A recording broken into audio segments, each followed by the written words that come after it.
One of my students. So you should have already completed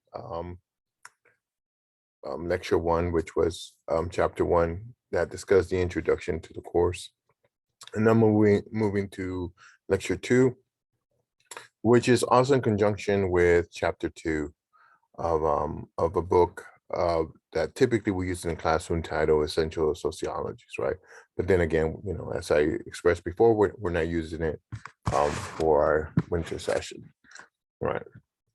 So what exactly are we going to be doing in this PowerPoint, in this conversation? So we're going to have a conversation where we define culture and what that entails. I know that in the last lecture we did, we discussed the society, right? What constitutes society as unbounded by space and time and what that entail. And I, if you recall, I slightly made a reference to this component called culture. So now we're going to dive into it. And so specifically, we're going to discuss the different levels of culture, right? Let me get there we go. We're going to discuss the different levels of culture. And then following this conversation of culture, we're going to make a transition into a conversation of subculture and what that entails, right? So in a sense, we're going to discuss the different forms of cultures, right? Such as material culture, symbolic culture, and also subcultures and countercultures, right?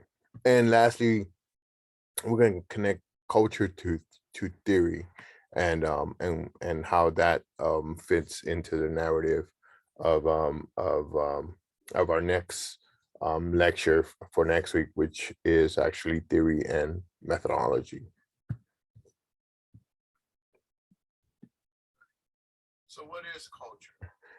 It's a disposition of knowledge, ideas, values, practices, and attitudes within a society, right? So every culture has its own ideas and values and attitudes and practices. For example, when we look at culture, it operates within a certain frames and certain expectations of for its citizenry, right? Now, every culture has knowledge, right? And so just think of the way we get integrated into an institution through education, right? And remember, we talked about the sociological processes. And so, we learn norms and values through certain mechanisms in society. And so in a second, we'll discuss more of what do we mean by values, but the ideals, right? And so practices, it's when we hear the American anthem, right? We stand up, we salute. I'll give you an example, and I'm from Texas, and so in Texas we pledge allegiance to the Texas flag, and then we pledge allegiance to to United, to our nation state flag, right? Lady Liberty. And so that is these ideals and knowledge, right? Is that in Texas, so just, think of it when you're going through school through Pennsylvania, right? You learn the history of Pennsylvania, right? And the key individuals of the state, right? So that is what culture is. It passes on these knowledge. Okay. And so now culture has these subcategories, right? So and just to keep in mind, and you're gonna see this later, is culture has a function, right? Culture has a purpose, and the purpose is for your survival, right? So every societies have a culture. And so that means every societies have values, right? And what values entail is your ideology, right? What you perceive to be good, bad, important, and right. Okay, these are your values, right? As a country, we have our values, and justice, freedom, and equality for all. That's our values. Okay, and so when we're talking about values, we're in a sense discussing our perception, right? And so it's through these values that we have that we then engage into practice, right? And then, you know, and we instill these attitudes. Okay. Now, another, aside from values, culture has norms. And norms are informal rules that govern how we should live and act, right? And so norms are informal rules that govern how we should live and act, right? So here you have these kids all raising their hands, right? So imagine if you were in a classroom in a college setting, and if you had a question or the professor made a statement in the classroom, you would probably raise your hand to answer that question, right? Now, where does this come from? Well, you know, this comes from from when you were in elementary school and such, right? You learn to raise your hand, and you know, and nobody told you in college the function, and you know, of raising your hand is that you automatically do it, right? I think the only thing that most professors ask in the syllabus is to be respectful to each other, right? Be kind and courteous. Nowhere does it say, you know, raise your hand. Now that might be something that you see in an auditorium setting. That's because there's, you know, there's a lot of students, and so that might be a requirement for that particular environment. But typically, um, the majority of classes is that you have a code of ethics by in your syllabus, and but I haven't seen, or if you have, please send me an email saying, look, I have a syllabus that actually says, you know, raise your hand. Um, but so those are norms, right? These are these informal rules. Okay, like a good example is that we tend to walk on the right side, right, of a sidewalk, and it's reflected the way we drive, right? And so, you know, and if we see someone walking on the left side, we always assume it's like, wow, man, this person is walking wrong, and we use that language like, man, they're going the wrong way. Okay, and that's because it's that informal rule. Okay, so just note that norms are informal rules that govern how we should live and act, right? And so what are laws? Laws are actually written norms. And so norms tend to be informal, right? That means when you break a norm, people give you an expression, right? It's also known as a sanction. For purpose of the exam, you don't need to know what a sanction is. But for purpose of the context, let me just share what a sanction entails. So negative sanction, right? Because you also have positive sanctions for those of you who are crim. So let's go ahead and talk about negative sanctions. So let's say, for example, if you're chewing with your mouth open, right? Now, typically, right, there is no law saying you can't chew with your mouth open, right? But people give you an expression like, dude, like close your mouth, right? And that is that norm, right? It's informal. A law tends to be written, right? And so these are actual laws, are norms that have a form of punishment, right? They have a form of punishment written down, right? And so for those of you who are interested in law and um, and law and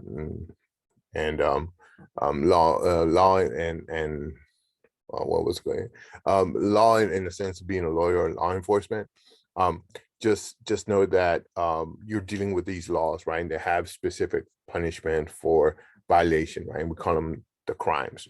So just know that laws are written norms, but all norms, right? All laws come from some point from an informal state, right? And then they eventually become laws. Okay, so just think of how somewhere along the semester, in the infancy of cell phones, right? There was probably a cell phone um, in the usage in the classroom, and the professor might have just looked at the student and say, "Hey, turn off your phone," right? Or that became informal. And then all of a sudden, now you have these policy added to the syllabus, right? Now these become these written norms. This understanding, like, look, if I have to tell you to turn off your phone, you're going to lose X number of points, right, from your final grade or class participation, right? Now that becomes a law, also known as a policy, right? Okay, So these are the key things to keep in mind about norms. I'm sorry, of culture. Culture consists of these two key components of value, right? All cultures have a value, and all cultures have norms. Okay. Now, there are different within the realm of ideas, right? When we're talking about culture, and so just note that culture can then even be broken down into what's referred to as material culture. And material culture is when you can actually see the culture, right? And so this changes with time. Material culture changes very rapidly with time, right? And so the clothes you wear, right? The attire you wear, I mean, the saggy pants, that's all reflective of a specific point in time in the 1980s. You had what's were called parachute pants. Now, some of you might be like, what the heck are parachute pants? The fact that you don't know what parachute pants kind of reiterates the fact that you're not from the 80s, right? And so, Puma pant or, Puma and thick shoelaces, right? If you don't know what those are, or a pager, right? If you don't know what those are, that's because they're reflective of different points in time, right? And so just know that material culture is the clothes we wear, right? It's reflective of our status, our group that we belong to, our identity, right? Individuals that, um, I'll give you an example. So there's a high probability individuals that like hunting will wear a shirt that says Browning, right? Or camouflage cap with a camouflage phone and X and Y, right? That is all material culture. Okay. Their clothes is reflective of something that they're interested in, something they identify with, right? Um, and same is true for individuals who are interested in, say, skateboarding, right? There's a certain way they would dress because that would iterates that imagery. Remember, we talked about commodity fetishism. That reiterates that imagery that they want to convey to the masses. All right. So the clothes we wear. The second one is homes, right? Where you live, right? That is all material culture. Computers and technology, that is also part of material culture, but also reflective of point in times, right? So imagine if I'm coming to the classroom with a PC, right? Or me, that those computers that were like the size of a suitcase, right? Or I would come in with a pager, right? That is all still reflective of ma- of of material culture, right? So the consumption of computers, so the lack of consumption of computers based on demography and geography, right? All right. So that is a conversation of excuse me, of material culture. And again, to reiterate, the function of culture is survival, right? That is the purpose of what culture intends to do, is for your survival.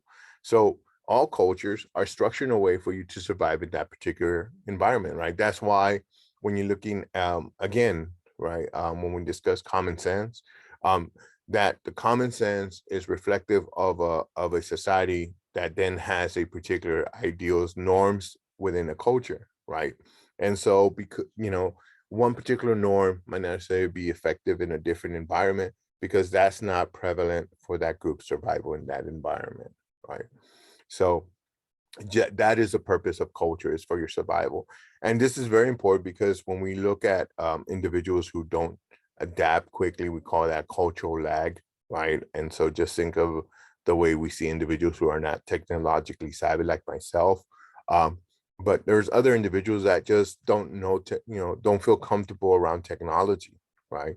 And so for a structure that is seen as like, oh, they're getting left behind, right, or no longer relevant in the sense of this term called modernity, right, which we're not going to be talking about in this classroom, but just note that in that particular conversation is that everything gets imploded and consumed and has to be continue moving around, right? So that is a function of culture. The other thing that occurs with culture is that it develops what's referred to as conformity, right? And so conformity is everybody um, navigates through a system in which they have to, we have to conform to the structure. If not, then we become obsolete, right? Society pushes aside, we become these labels of outsiders. And so what's important here is that this conformity is, it automatically happens as infants, right? When you're learning a language and your values, right? Whatever, the values that your guardians or individuals around you instill in you, right? That's already a form of conformity, right? Or a form of conformity. That is actually the process of conformity taking root, right? Because you're not, as an infant, you say like, nah, I want to learn my own language, right? No, right? That is conformity. Okay. So even though you might later disagree with your particular group, you're still part of the structure. All right. So that is the function of culture, right? It's for your survival. Now, in result of being part of this structure is conformity, right? Because the groups become very complex, and so as the group becomes more complex, the more you rely on certain cues, right? Certain understandings, right? We understand gestures, and this is how we reiterate the power of the structure. Okay, so what does that mean, gestures? Here we're now talking about what's referred to as symbolic culture. Language is symbolic culture, right? Meaning, like, for example, if symbolic culture, it's it's it's it's practice and it's key, but it's not material, right? Material is, you can see it, right? Material symbolic culture is more that it's taken for granted in the interaction. For example, right now we're engaged in symbolic culture, right? Because we're conversing in a dialect that I'm able to code. Excuse me, I'm able to code, and you can decode it. Ahora, imagínate si me pongo a hablar en español, entonces la mayoría de ustedes no me van a entender, right? Or if I begin to speak my other dialect. So what I just said is, now imagine if I was speaking Spanish, a percentage of you might understand what I was saying, right? And then, and then I mentioned, like, imagine, because I speak a different dialect as well. And so what's important here is that as we're engaging in English, I'm actually coding it and you're decoding, and that's because we're part of a culture, right? That has a specific norms and values, right? And language and attitudes. And so language is the key component, right? And also we now are developing these words that are relevant to a symbolic culture. I mean, at a specific point in time, right? Spam, right? Not the spam we eat, right? But when someone uses the word spam, we're now more inclined to think that they're referring to the terminology in relation to a computer software issue, right? A smartphone. We're not making a reference to a phone that can think for itself, but or does it? No, but we're referring to a certain type of phone. Now imagine if you would use these terms in the 1960s, right? Smartphone, spam. How would that conversation unfold? So another key component of symbolic culture is ideology, right? It's not, again, ideology, and some are like, wait, how is that different from value, right? Value is the when we're talking about in culture and values, we're talking about that dominant perception, right? That dominant ideal, or what you internalize: justice, fairness, and equality for all, right? That's our values, right?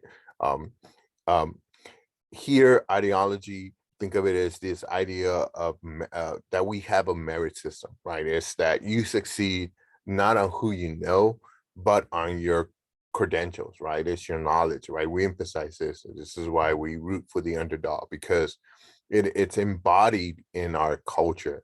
And so that is referred to as symbolic culture, right? So we get to a certain point where now we have symbolic culture, we have material culture, but then what happens next? How does um, how does culture then manifest itself or transition or into something greater? So let's go ahead and talk about the theory. And so this is now where we get into the habitus, right? Is that we see culture. Okay. So, and so you can tell someone when they're students, right? And even if they're not on campus, if they're walking around with backpacks and stack of books, right? There's a high probability that individual is a student, right? And so that is all part of the culture. Now, the habitus, what that entails, is that we see culture, but not only do we see not only do we see the individual, we see everything attached to the individual, right? The way they communicate, the way they dress. Now, what the habitus entails is that when people talk to you, they're not talking to you only, they're talking to everyone that made you, right? And so this is like, your the key individuals who integrate you into the structure, right? Your ancestors.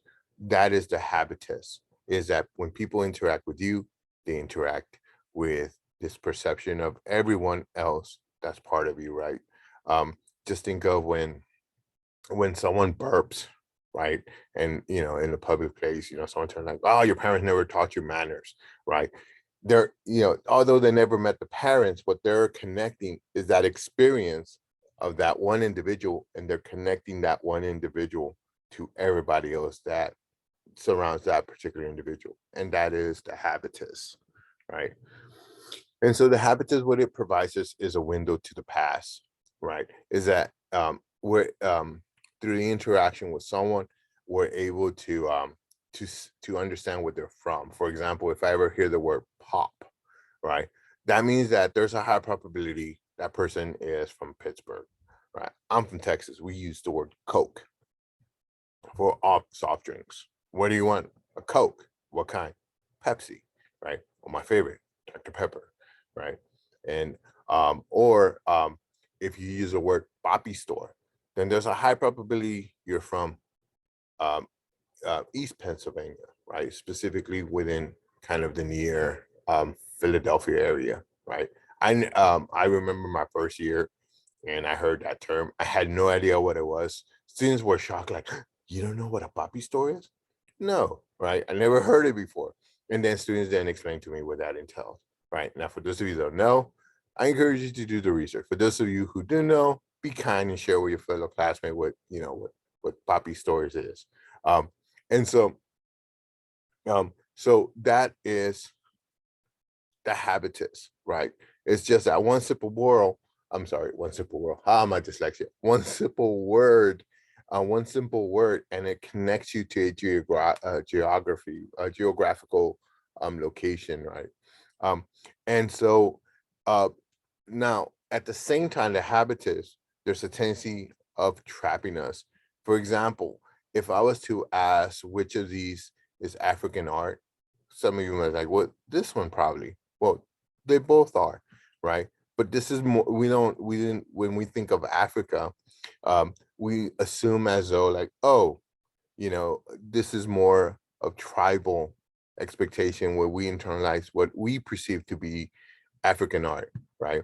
And this would be for those of you who take an art, right? This would be more like more postmodernism and such, right? Because this is to stir some type of emotion. Also, if I was to say, what racial background you think the artist is, right? And this is a actually portraits of paintings or artwork from a African artist. High percent of you would say, oh, probably black. The answer is no, actually white, right? And again, because we don't associate or we don't associate there being a substantial African population, a white non-Hispanic population in Africa, right?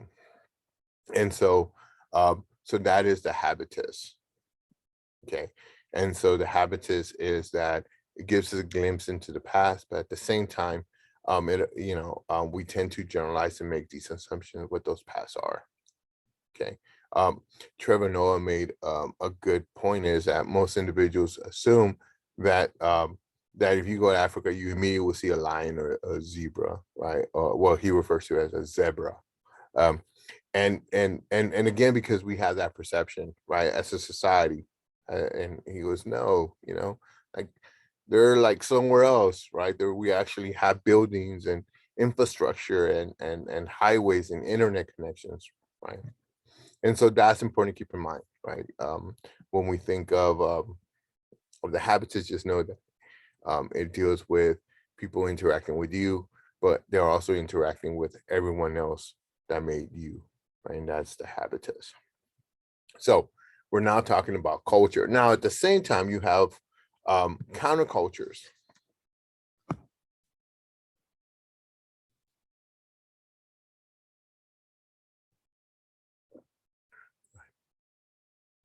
So what are countercultures? Countercultures are norms and values that might be incompatible with those of the dominant group, right? So think of the civil rights movement. Those are countercultures, right?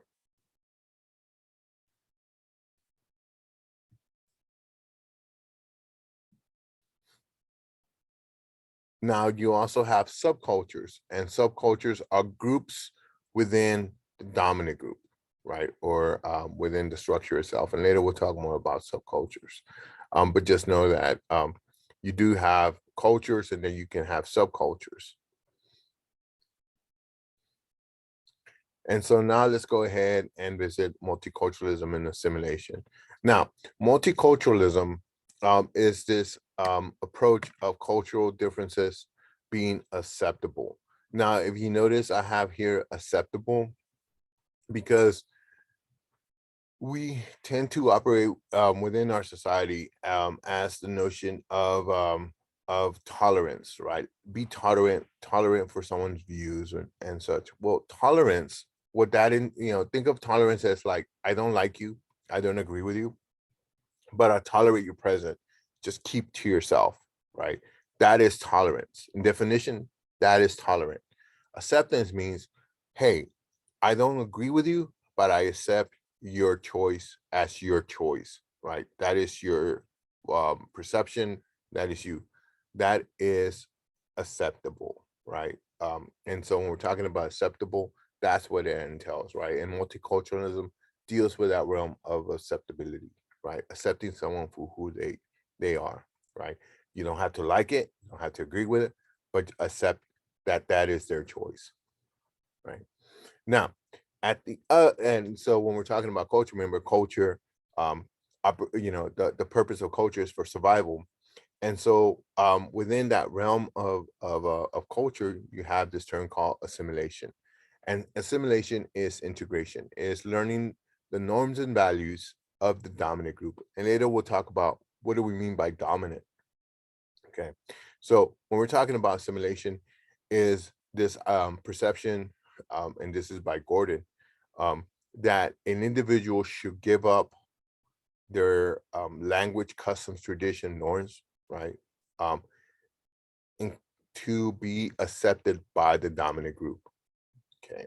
Because remember, the purpose of culture is survival, right? So this internalization is, well, if you want to survive in this system, then you need to learn our way, right? And we use that like they don't speak our language, they don't act like us, right? What they're emphasizing is assimilation. Now, assimilation is ethnocentric. For purpose of the exam, know what ethnocentric is, and that is in a sense that using your own culture as a measuring stick for other cultures, right? Is when you use your own culture as a measuring stick for other cultures. Now, why is assimilation ethnocentric? Because you're assuming that their culture, there's something wrong with it, that they should give it up for something better. That is ethnocentric. All right. That is ethnocentric. All right. So to recap, we talked about culture as it relates to being integrates into the U.S. Integrates us into society, right? And again, we briefly talked about subcultures and identity, but mostly we talked about culture in relation to identity. Later we'll visit what subcultures entails, right? And lastly, we talked about our way and assimilation, right? So that concludes this lecture. You have a phenomenal day. And if you got to this point, then just know that means you should already have access for your first exam. Okay. So, but again, there, make sure you have your notes and good luck in your exam on Friday. Bye.